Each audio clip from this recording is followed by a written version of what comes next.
I haven't made a video in a while, and I got a couple requests for some updates, so there you go.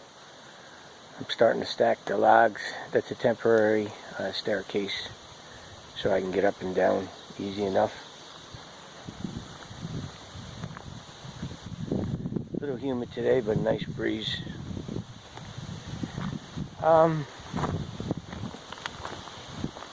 Those are 24-foot logs with 18-foot logs going across. And that's where I'm at now, just stacking the logs, and also there's some granite, veneer granite to wrap the columns. I got more to do than I care to admit.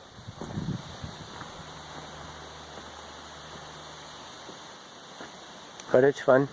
I enjoy it when I get the chance to do it, because I have to work to make money. So I'm hoping to take some time off soon and really get this rolling. I got about another 2 weeks before that happens.